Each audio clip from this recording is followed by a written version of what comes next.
friends, welcome back to the channel. I hope you guys are all doing really well. So I'm batch recording some videos this weekend. I'm super excited. I just came off like a mental health kind of break from work, and I decided to take a break from YouTube and all the things as well, so I could just kind of get my brain back on track a little bit. And yeah, I'm feeling a lot more refreshed. So lots of videos coming up. I am behind and I'm super excited to finally be catching up with you guys. Let me know how your summer is going so far. I know we're technically still in spring, but you know, it's feeling pretty summery around. Matthew and I are going to an event tonight. It is currently Friday the 13th. We're really super excited about it. It's Paranormal Cirque. I don't know if they've been here before. I'm sure they probably have and I just completely missed it, but it's just down the road from us and we're super excited to go. We have floor seats and yeah, we're super excited about that. So let me know what your guys' summer plans are, Summerween plans. I know Michael's is starting to release their Halloween collections. Like I said, there's spooky events. We're going to Paranormal Cirque. There's HorrorCon this weekend. So we're really gearing up for spooky season and I'm here for it. I'm super excited. But for today's video, we're going to go over the summer picks for the Haunted Victorian Book Club. So right now, this month in June, we're currently reading At the Bottom of the Garden by Camilla Bruce. I haven't started it yet. I wanted to leave it for more towards the end of the month. And of course, the first Saturday or Sunday in July, I'm not sure yet which one. It'll probably be Sunday, I think. Let me just check. Yeah, so probably Saturday the 5th, we'll be doing the live show for At the Bottom of the Garden. So if you have planned on reading that book, we will be doing Saturday the 5th of July for the live discussion for that one. Really super excited. And yeah, we're going to get into the picks for July, August, and September, which is kind of crazy that we're like halfway through 2025 already. But we're going to be doing the announcements for those, or the picks for those right now. And if you don't know anything about my book club, I'll have the announcement video linked down below. It'll have all of the information there. These days I'm not doing the Discord, but we are having a live discussion kind of the first weekend of the following month here on YouTube. So if you wanted to join in on the book club, check out the initial video and let me know if you have any questions. You can also DM me over on Instagram. There is my main page, the Elizabeth Sagewood page, and there is also a dedicated page for the Haunted Victorian Book Club. So let's get into the summer picks. So for July, it is my birthday month, and it's kind of crazy that it's my birthday again already. It feels like it was just my birthday last year. So I thought it would be kind of neat to venture out of the adult, very traditional kind of gothic into something a little bit lighter. You know, July is going to be a hot month. We're probably going to be doing a little bit more running around and going and doing things for my birthday. So number one, I wanted to pick something that was a little bit lighter. I wanted to pick something that was, you know, in the middle grade YA sphere, and I wanted to pick something by a Canadian author as well, because Canada Day is on July 1st as well. So we're going with this one. So this is more of a gothic adjacent book. It's not traditional gothic at all. It's more of a ghost story. Very light read. It is a middle grade. So this is The Swallow by Karis Cotter. I have read a couple of Karis Cotter books previously, and I really enjoyed them. She is a fantastic lady. She's very nice. I did order some books from her for myself and for my friend Cameron Cheney. She signed them and sent them off. So we're gonna go with this one. This one has been sitting on my shelf for a really long time, and the other thing I wanted to do for these summer picks was to pick books that I already had on my shelf, because these are probably going to be one-time reads for me, and I'm just going to be getting rid of them so I can free up some shelf space for my vintage collection.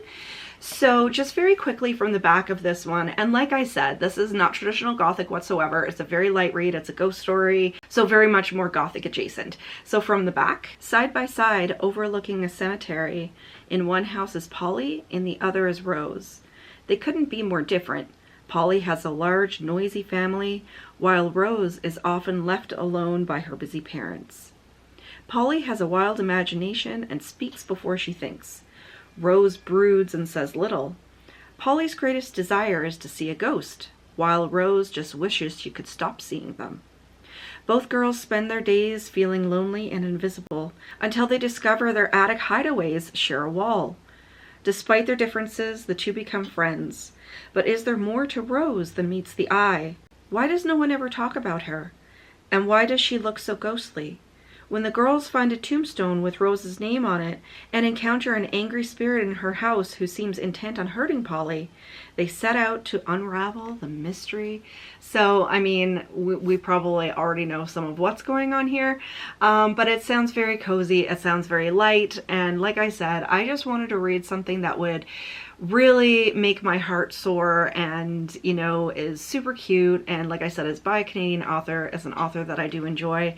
And I love the cover on this book too. We have the two kind of gas lamps up at the top here and the two young girls with the headstone in the cemetery. And I mean, we all know that I grew up in a haunted house across the street from a cemetery, and I had ghostly friends of my own. So I thought this book absolutely fit my birthday month perfectly. It's going to bring me a lot of nostalgia and a lot of joy. So I'm hoping you guys can find this one and you'll join in the read with me. And then for August, I picked this one. I believe Jonathan Aycliffe is a Canadian author as well. Don't quote me on that, but I think he is. And Tor.com says that he is a modern day M.R. James. Aycliffe has the fiction of fear down to a fine art. So this is A Shadow on the Wall, and it's a fairly short read, so along the same lines of The Swallow, which is a bit thicker, but it's going to be a light, very quick read. This one is fairly short, and again, something that I had on my shelf for ages, and I wanted to pick it up so I can unhaul it and make space for the collection. So this sounds so good. So from the back, and I don't think I'm going to read the entire synopsis, it's quite chunky, so just the first paragraph. In the countryside of Victorian England, Edward Atherton, rector of Thornham St. Stephen, has taken on the arduous task of restoring the local church, whose foundations go back many centuries. But he never should have meddled with the tomb that lay beneath the church's crumbling walls. After Atherton falls deathly ill under mysterious circumstances, his brother Matthew calls upon a fellow antiquarian and Cambridge professor, Richard Asquith, to help investigate the unsettling events that began in the wake of the tomb's disturbance. So, you know, Victorian England, in the countryside, old church, mysterious illnesses, maybe something, you know, with the occult wrapped in here, and, you know, a hidden tomb, the whole thing. I mean, it just has all the feels. As soon as I grabbed this one off, because it's been a while since I've read the synopsis of this one, as soon as I grabbed it off the shelf and read it, I was like, that's it. I definitely want to put this in for the summer picks for the book club. And like I said, it's nice and short, so hopefully it's a little bit of a lighter read as well, and will be perfectly fitting for the summertime. And then I've talked to you guys so many times about this stupid book. This one, The House of 100 Whispers by Graham Masterton. You guys know I've had this in so many piles of possibilities and, you know, things that I've wanted to pick up, and it hasn't happened yet. And I want to get this book read.